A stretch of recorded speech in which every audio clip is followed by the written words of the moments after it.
pretty good. You just hate her for it because she wanted to kill your gay baby being rap. Whatever. Like, by the way, I said rap. I don't know why I said rap. It's probably because I'm looking at like a whole bunch of rappers. Like, not like singers, like that kind. What else? Oh, here's another one. Respect people who have different opinions than you in this fandom, unless that opinion is inherently toxic, like, oh, Akane and all the other darker skinned characters are bleeping bad people, and oh my god, like, we should hate them, like, that's not good. But if it's like, I don't like the way Byakuya was written, it's not like, doxed, death threatened, we know where you go to school, we know your grandma's last name, we know your auntie's credit card, like, no. I'm just, at this point, this should just be called explaining common sense for 15 minutes. Okay, what else can I talk about? You have no right to criticize the anime if you personally haven't watched it. Also, side note, Ruruka literally almost saved everyone in the anime when she points out that all the, like, leader heads of the Future Foundation together, if they all died, that would be really bad. But no one bothered listening to her. And guess what happened? All the head people of the Future Foundation died except for Kyoko, Kyosuke, Ryota, and whoever Hina's is. I think Hina's underneath the 13th division. We never meet the leader for that, so they're technically alive. Like, only 4 of the leaders survived that. Like, you know, like, just kind of makes me pissed off that everyone's like, oh, Ruruka was so selfish. I mean, she was selfish. Like, I'm not gonna deny that. She was... I'm pretty sure it's canon that she has narcissism. I don't know if it is, though. Like, most people just probably think that, but it's probably canon. I don't know. Don't quote me on that. But, like, her statement there, if people actually chose to listen to her, they all could have survived. I mean, obviously, Chisa and Kazuo wouldn't because they're the masterminds. Side note, the mastermind always being Junko is kind of funny, but at the same time, it's kind of annoying because when they actually have the backbone to make a different mastermind or villain of the game, i.e. Izuru for the second game, it's confirmed he's the mastermind. He's the one who implanted the Junko virus. Monica, who I'd say is the villain of Ultra Despair Girls, I'd say that, what's his face, the one that no one likes, the bad one, Monica's older brother, Haiji, he is the, he's like a villain too, but I don't consider him like the main villain. It's hard to explain, but like he's a bad person. We all agree on that. The other villains that aren't Junko are Chisa Yukizome, Kazuo Tengen, and Samugi Shirogane, but the issue is, though, they all have connections to Junko. Izuru was a remnant of despair caused by Junko. Junko is probably like one of the first non-Hope's Peak people that Izuru actually seen along with Mukuro. Monica is a warrior of hope who were saved from like jumping off the building or whatever, like whatever was happening, I honestly don't remember, by Junko. Chisa and Kazuo watch like the despair video that was basically made by Junko, and Samugi is literally just Junko. Like whenever whenever Kodaka had like the nerve or whatever to make a different antag, it's like, oh, it's actually Junko. Like, I get it's funny, but at the same time, it's like, oh my god, she died in the first game and she's like in all 50,000 different Danganronpa media. It's like, it's a little annoying. And like, when they had like the backbone to make like a new character, Ryoko Otonashi, it's like, Junko. Like, at this point, everyone's probably just Junko. Like, Junko's plan in SDR2 worked. Like, everyone's just her. Like, Monica, Junko. Hina, probably Junko. Akane, probably Junko.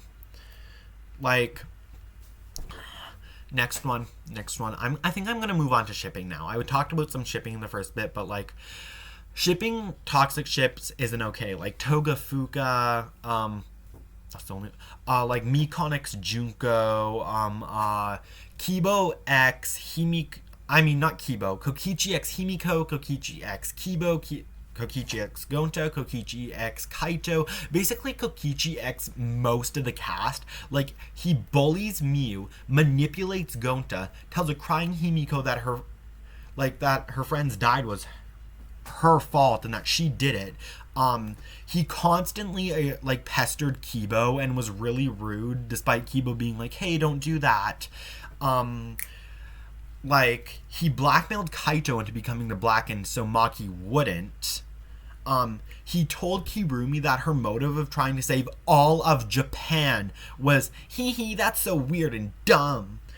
Like, also, his entire character is just, that's a lie. Or when he actually has the nerve not to say that, it's my turn now. Like, honestly, like, no offense, but like, his entire character is basically, he says something, he says, no, that's a lie, then he says, haha, no, that's a lie, rinse and repeat, he insults people constantly, then he gets crushed in the car press. That's his entire character. I'm sorry, I had to say that, and everyone stands him for it. Like, I don't know why, like, I generally do not know why. If you like him, can you, like, please explain? Like, I'm not being rude, but it's like, how do you like him, Byakuya, Kyoka, like all the quote-unquote popular characters, despite none of them actually having personality, then constantly bash on any character who actually has a personality? Please explain. Also, I just want to say this, Gonta isn't as dumb as most people think. Same as Ibuki and Akane. They're probably mature. Like, Akane constantly had to, like, fight in her environment, and, like, she basically had to raise her younger siblings, it's hinted at. Like, her and Ibuki just probably try and, like, to suppress all the traumatic events, and, like, they like, try to use humor to, like, help them cope. Also, this one's kind of controversial, but, let me just say this real quickly. A victims, I'm going to put up the word and like star out the things, and R victims can be hypersexual. Quit bashing some of them for being that. Like, Mikon, the way they handled her in the game was kind of bad with her being the token fan service character, but like sometimes those victims do that. Like, I'm not a victim, but what I've read is like they do that to like say that, oh, I'm in control of my body, I'm the one making the decision. But people are like, no, if you're a SA or R victim, you need to be quiet, shy, reserved, S word, repulsed. And if you're not, you're probably faking it. Like, that's what I get. Like, if there are actually any SA or R victims that somehow watch this, can you, like, please explain if this is wrong? And if it is, I'll probably cut this out of the video. Or I'll, like, pin a comment and cut it out of the video just if this is, like, not true, and if that was just some, like, random troll on the internet, because I, like, want your perspective of someone who actually went through that. But if it's, like, too traumatic, like, don't feel forced to do that, because I would never want to do that to anyone. What else? What else can I talk about? Kazuichi, he's probably gay. I'm just saying this. Like, think about it. You know how, like, you hear the stories of, like, lesbians when they're like, oh, I had to pick a boy just to have a crush on so no one would find out. That's literally Kazuichi with Sonya. I'm telling you. Like, he did not even, like, look at Sonya till, like, chapter 3 or 4. Like, and honestly, I don't get, like, the great Hifumi, Teru, Kazuichi, and Mew debate. Let me just say this. Hifumi, he's the quote-unquote best character in that, followed by Kazuichi, followed by Mew, followed by Teru. I do like the two in the middle, and I'm iffy on the other two. Like, sometimes I go through phases of, yes, Hifumi and Teru, and then other times of, like, oh my gosh, they suck. You know? But, like, whereas Hifumi only makes, like, 2 sexual remarks, when Kazuichi, he's kind of just a stalk. Like, he's not a stalk. Well, he, like, it's hard to explain, but, like, he's kind of just annoying Sonya, like, harassing her, not being like, Sonya, you know? And Mew, she only ever sexualizes herself, other than the one time where she touched Kaede inappropriately, which I'm not excusing this, but I believe it was supposed to be a reference towards how sometimes Japanese schoolgirls act peed to each other, like, ooh, I lifted up your skirt, oh my gosh, haha. Also, I'm pretty sure I heard like, I forget some of the stuff that happens in V3, but I'm pretty sure I heard that only happens if you choose a specific answer in the free time event or something like that. Also, that was the only time in the game where Miu did not sexualize herself. That was the only time. You can bring up the Kibo scene all you want, but that was completely consensual. She was just making sexual remarks towards Kibo and fixing him. And when Miu like works on other stuff, Kibo gets jealous. Kibo consented to that. Miu just had her chest on him. It's not her fault she has bigger T's. And she was just making sexual remarks, which in it, like, it's gross, but like, Kibo consented for her to fix him. She was fixing him. That's all she was doing. Like, and then finally, Teru, he's the worst because when you first meet him, he's trying to take advantage of Sonia, who is a foreigner, by the way.